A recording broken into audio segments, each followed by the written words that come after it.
Welcome to the deep dive. Today, we're diving headfirst into something really fascinating about the human mind, something quite challenging, actually. Mm. It's about how we interpret those inner feelings.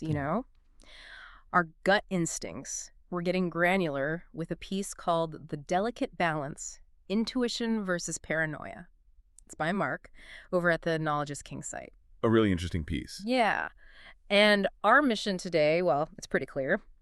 We want to explore that really subtle, sometimes kind of tricky line between intuition and paranoia. Two powerful forces. Absolutely. And figure out how you can navigate them better for, better judgment, better well-being. I mean, think about it. How often does a gut feeling just hit you, feels totally right? Yeah. But then later you wonder, was that real insight or maybe just anxiety wearing a clever disguise? That's what we're digging into. And it's something everyone experiences, right? That inner voice, that yeah. compass, whether we trust it completely or question it all the time. It hugely impacts how we see the world, how we interact. And Mark's piece really nails why it's so critical to understand what these signals actually are. Are they helpful guides? Exactly. Are they based on deep subconscious pattern recognition? Or are they distortions, things rooted in fear? So knowing the difference is key. It's essential, yeah. If you Mhm. want clarity, if you want to make decisions that genuinely work for you, it's not just about hearing the voice, it's about discerning its source. Okay, let's unpack this then. Let's start with the basics, straight from the source material. Mark gives us definitions. First up, intuition. Okay. He calls it a natural ability to understand or recognize something without the need for conscious reasoning. So like a flash of insight. Yeah, exactly. That immediate knowing, you don't follow steps A, B, C, you just sort of arrive at the answer, feels almost primal. Like your brain did some super fast background processing. Right. And then, the flip side, paranoia, he defines that as an irrational fear or suspicion of others. And that word irrational is doing a lot of work there. It really stands out, doesn't it? It signals that it's not based on solid evidence. It's a narrative, often fear-driven, that we build inside. Without necessarily any proof out there in the world. Exactly. But what's fascinating here, and Mark points this out straight away, is that even though they sound completely different natural understanding versus irrational fear, Yeah. they often coexist within the human mind. That's the crux of it. Intuition often comes from a calm place, synthesizing experiences, subtle cues. It's often a quiet nudge. Feels different. It can feel different. Paranoia, though, that springs from fear, from suspicion. It projects negativity on others, often without a solid reason. And it can feel loud, demanding, urgent even. So you might mistake one for the other. Absolutely. Because both can present as a strong inner voice. Both can feel incredibly compelling in the moment. Our brains want patterns, they want explanations, and sometimes a fear-based story feels just as true as a genuine insight. That's the challenge Mark tackles. Okay, so defining them is one thing. But Mark says something crucial. The line between these two can often become blurred. Yes, that's the core problem. And I think that's where it gets really interesting for most of us, right? Where you feel that intense certainty about a person, a job, whatever. But then later, maybe you look back and think, oh, wait, was that actually just my anxiety talking? Or, some old hurt? Yeah, projecting past experiences onto the present. Right. It's not always obvious in the heat of the moment which voice is which. That blurring, that's where things can go wrong. Definitely. And when that line isn't clear, the consequences can be pretty significant. Mark really details this. He says crossing into paranoia can lead to unnecessary stress and mistrust. You can just picture that, can't you? Constantly being on edge. Totally. The mental energy it takes, always second-guessing motives, being defensive, it's exhausting, and it isolates you. And builds walls. Exactly. And beyond the stress, Mark notes that blowing the line can also result in hasty and potentially harmful decisions. Okay, like what? Well, think about work. Maybe you act on a paranoid suspicion about a colleague. You hold back information. Maybe even make an accusation. Based just on a feeling. Yeah. And suddenly your reputation, maybe your job, is on the line. All because of a feeling, not facts.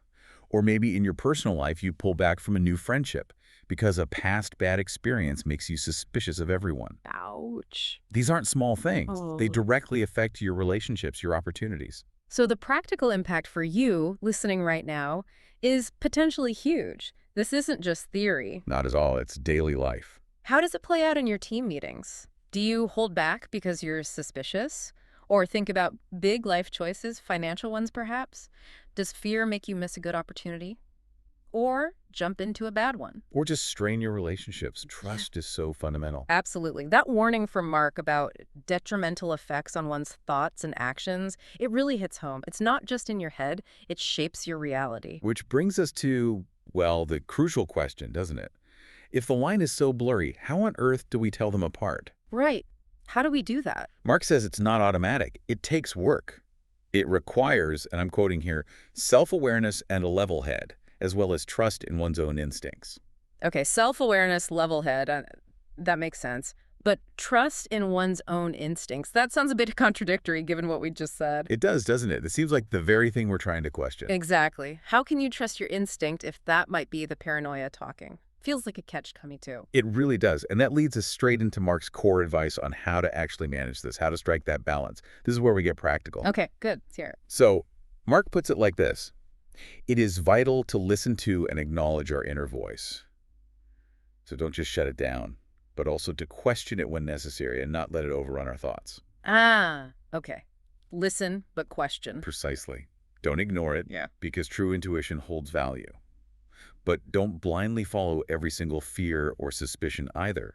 That phrase, question it when necessary, that's the real engine here. What does that questioning look like, though, practically speaking? Right. It's not just vaguely wondering, it's active.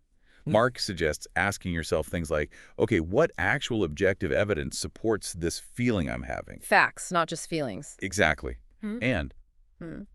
is this feeling familiar? Is it a pattern? Maybe it's tied to something that happened before, and that's coloring how I see the situation now. Checking for biases from the past. Mm-hmm. And also checking your current state. Mm-hmm. Am I tired, stressed, hungry, feeling vulnerable right now? Because those things can seriously amplify paranoid thoughts. Make them feel much bigger, more real than they are. Absolutely. And another great question, does this feeling empower me or does it drain me? Intuition, Mark implies, often feels like a calm certainty, even if the news isn't easy. Paranoia usually feels agitated, anxious, defensive. Like you have to protect yourself from some unseen threat. Yeah, exactly that feeling. Okay, that's a really useful set of checks. It makes question it much more concrete. Not just a vague idea, but specific things you can ask yourself. It moves you from just having the feeling to actively investigating it. Where did it come from? Is it reliable? So what does this all mean for you, the listener? Why put in the effort? Mastering this, doing this act of discernment, it sounds like work. What's the real payoff? Why is it so important? Well, if we zoom out to the bigger picture, Mark is very clear about the why. This effort, the self-awareness, the critical questioning, it's not just mental gymnastics. It's directly tied to your overall well-being. How so? The text says this allows us to maintain a healthy balance. Yeah. Think less emotional whiplash, fewer impulsive reactions you regret later, more stability inside. A sense of inner control. Yes, and it helps us make sound judgments, which is pretty fundamental for getting through life effectively, isn't it? Yeah. Choosing jobs, building relationships, making smart daily choices. With more confidence. With more confidence, exactly. And crucially, Mark says, this happens without letting our fears and suspicions take over. That sounds like freedom, doesn't it? It really does. Liberation from that constant internal alarm. And the bottom line, he stresses, is that being conscious enough to not cross over or blur this line is crucial for maintaining mental and emotional well-being. So it's foundational. It's about building resilience, finding inner peace, and making sure your mind is working for you, not constantly generating anxieties against you. It's about building trust in yourself. That's incredibly powerful. So it's definitely not about telling your gut feelings to just shut up. Because sometimes that quiet nudge, that intuition... It's valuable data. Right. Right. It's based on real subconscious wisdom. So the goal is more about refining your ability to interpret that signal. Is this insight or is this fear talking? Becoming a better listener to yourself. A more discerning listener, yeah. Learning to spot the subtle differences, the tone, the source, the impact of these two very different but sometimes confusingly similar inner voices. Okay, so let's sort of wrap up this deep dive. We've journeyed into this really complex part of our minds. We looked at the definitions. The intuition is that natural, unreasoned understanding. That knowing. And paranoia as that irrational, fear-based suspicion. We talked about the real dangers when that line gets blurred, the stress, the mistrust, the potentially bad decision. The real-world consequences. Yeah. But most importantly, we unpacked Mark's tools for finding that balance. that deep self-awareness, keeping a level head, and having the courage to actively question your inner voice. Even when it feels totally convincing. Right. Using those practical checks to figure out where it's really coming from and realizing that staying conscious of this thin line isn't something you figure out once. It's an ongoing practice. Absolutely. It's continuous self-tuning. Yeah. And, Mark's piece really pushes us to listen to that inner voice. Acknowledge it. That's vital for self-understanding. But not the whole story. No, because maybe the real strength, the true mastery, isn't just in hearing the voice.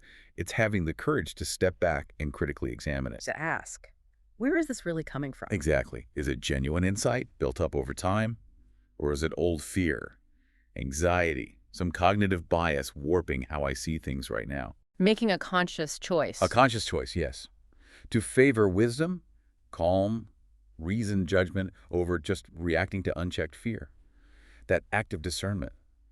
It's a profound, constant act of self-mastery. And it changes everything. It really does. It profoundly impacts our whole mental and emotional world. It lets us build trust not just out there with others, but right here, inside ourselves, fostering real inner peace, real resilience. It's like becoming the architect of your own perceptions instead of just being tossed around by every internal whisper.